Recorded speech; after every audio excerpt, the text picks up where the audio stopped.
I just binged season 4 of Emily in Paris, and as a French person, I have a lot of thoughts. As expected, the show is as ridiculous as ever, and I have to say that it's part of the appeal for me. I know a lot of people have been angry at Emily in Paris online, and we'll unpack that in a bit, but I really want to say that as a French person, I don't really mind it, and I actually like the show because I know it's not supposed to be real life. Like, the producer of the show, Darren Star, was the creator of Sex and the City, which no one will think that it represents New York accurately. And also, this is not new. Paris has always been romanticized in movies, from Amélie to Midnight in Paris to even one of my favorites, which is Ratatouille. All of these movies obviously romanticize Paris and paint a beautiful picture of the city. And Emily in Paris is directed at an American audience, and I do feel like Paris is the perfect escapist fantasy for Americans. Hear me out, it's the right amount of exotic, we speak a different language, it's very old, things work slightly differently, but not too differently to be scary or have too much of a culture shock. And I totally understand why people love this show. It almost feels like going on a vacation to an idealized version of Paris, like the one you would see at Epcot in Disneyland. And it's a very light show, so it's a great way to relax after a long day without thinking too much. You know, to think that Emily in Paris is supposed to be like the reality of Paris would be like thinking that teen movies portray high school accurately. I've watched Riverdale, I've been to high school, it's not the same thing. And I have to admit that this show can be a bit controversial sometimes, but another reason why I enjoy watching Emily in Paris is because of my American boyfriend Bobby. So on paper, Bobby is the real life Emily in Paris, minus all the fashion and the drama. He comes from Chicago, he works in digital marketing, he's a YouTuber, and he was confronted to a lot of different culture shocks in France. And some of them are actually portrayed in Emily in Paris, and they're actually real. Obviously, they're exaggerated to make them more fun, but they still exist. Part of it is true. Also, I feel that Emily in Paris doesn't only make fun of French people, it also makes fun of the obnoxious American cliche. Like, Emily as a main character can be so obnoxious sometimes. Like, you know, we all remember the time where she went into Gabrielle's restaurant saying that the customer was always right. That's also one of the cliches people have about American travelers. So yes, with Bobby, we do love making fun of each other's cultures, and we've watched the show together and had a pretty good time doing that. But obviously, we're not watching the show as if it was a documentary. We understand that it's exaggerated. However, I feel not everyone understands that, and I've done a bit of research on the impact of the show on tourism and how people perceive France, and it's a bit concerning. So there's a study that I'm putting on screen right now that says that 4 out of 5 people visiting Paris have wanted to do so because of a movie or a show. And for 38% of these people, it was Emily in Paris that started it. So yes, the show has had a big impact on tourism. People love visiting the locations of Emily in Paris, and obviously the locals hate it because Emily's building is just a residential building where actual people live. And there's even tours of the locations of Emily in Paris. I don't find that to be an issue. I know it's the same everywhere. People always want to see the real life places where their favorite movies and shows have been filmed. But obviously trying to sneak in a residential building is a big no-no. No one should be doing that. And you know, when you first think about it, you must be thinking, oh, that's great. You know, more people coming to Paris, more tourist dollars. It's a positive thing for the economy. But things are a bit more complex because most locals actually have nothing to see with the tourism industry. France has a lot of different industries that are not tourism. And we are also impacted by that, especially around housing, which I've already talked about on this channel. One thing I have to say is that,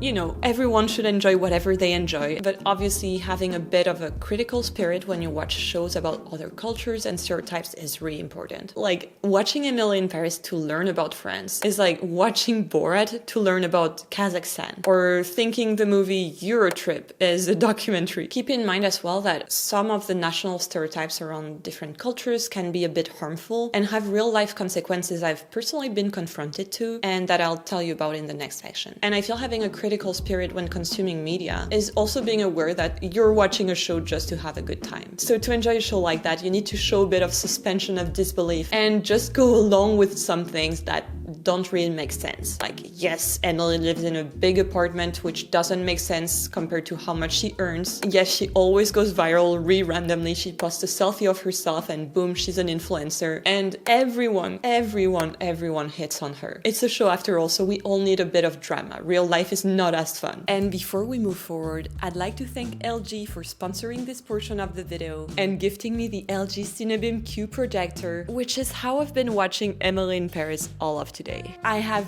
really loved this product and I've taken it as an excuse to binge watch movies over the past few weeks. It is also super easy to set up anywhere with a 360-degree rotating handle, and the 4K quality is so good that it feels like I'm in a movie theater right on my couch. Seriously, I've loved watching YouTube with a projector, and it's such a different experience. For example, I've never seen one of my videos so big and so defined. They have an integrated Netflix button, and their projector works with AirPlay, so you can literally stream anything with it. I live in a tiny apartment and I don't really have room for a TV, so I love that this projector is so small and can easily be stored away when I'm not using it. Also, it has a pretty nice design, so I don't really mind leaving it out. So go ahead and try it by clicking the link in the description below, and let's keep watching Emily in Paris. Now, I just want to unpack season 4 and the main themes, how they connect to French culture, and what I personally think about them as a French person. And by the way, there's no spoilers, so you're safe to watch that next part if you haven't watched season 4. So season 4 events actually take place only a few days after the end of season 3, and it starts with kind of reminding us what everyone is up to, which I personally did forget. And here I absolutely love being reintroduced to the French cast. They're all real French actors, which is great, and I might make a video about that in the future because a lot of French characters in movies are actually not portrayed by French people. Like, it's so weird to me to have like a random American or British actor just imitating a French accent in the most obnoxious way possible. That is what I have been saying, you idiot. And, you know, being forced to believe that the character is French. However, here in Emily in Paris, they hired real French actors. And they all have different accents in French, which is great because it shows a wide range of English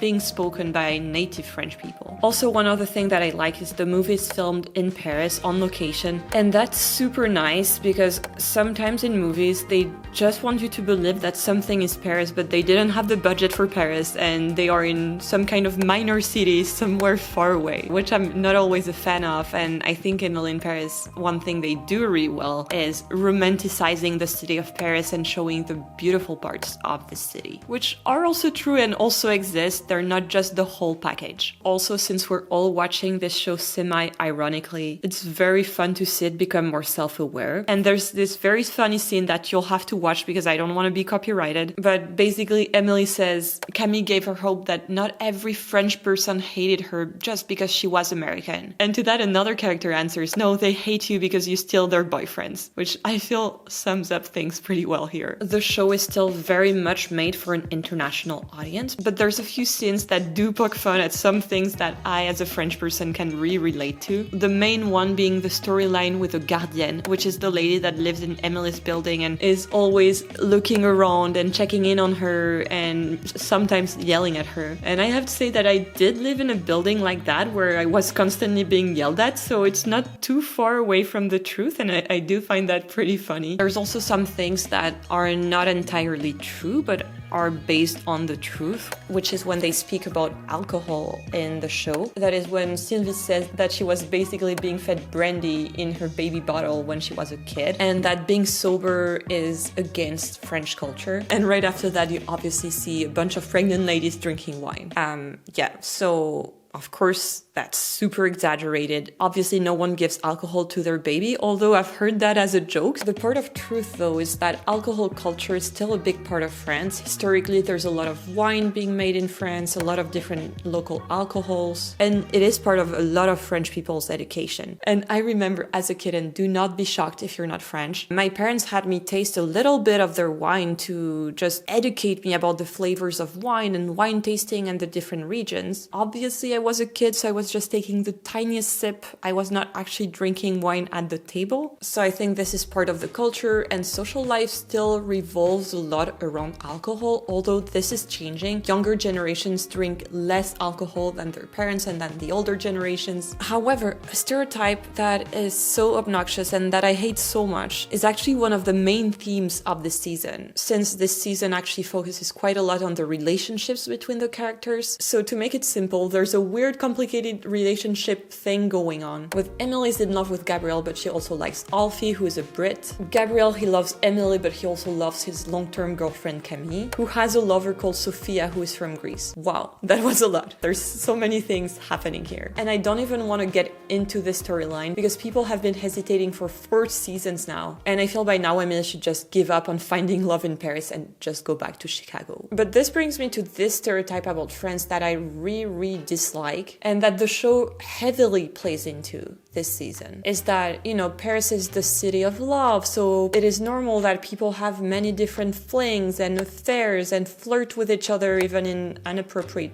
places like the office. They really play into that to justify the complicated situation I just tried explaining to you. Obviously, none of this is acceptable in French culture. Everyone would be pissed if they were in some kind of... It's not even a love triangle at this point. It's like a love cube, I guess. There's so many people involved. And that's just not a thing in the French culture. Everyone I know is in long-term committed relationships. People don't hit on everyone all the time. But I personally find this stereotype a bit harmful because there's at least some people who will watch this and believe it. And I can tell you that I've regularly had strangers tell me that my accent was making them fall in love with me, or even worse, tell me that famous sentence from the movie Moulin Rouge that's super inappropriate and that I'll let you Google. And I can't stress this enough. I do not want this to happen even as a joke. Lucky for us, Emile has found someone from another nationality to fall in love with, since in the trailer of the second part of the season, a potential love interest from Italy is introduced. And this was fun, so I'll obviously binge that as well. But in the meantime, if you want to see what real life in Paris truly is like, I think you should watch one of those videos next. I'll see you there.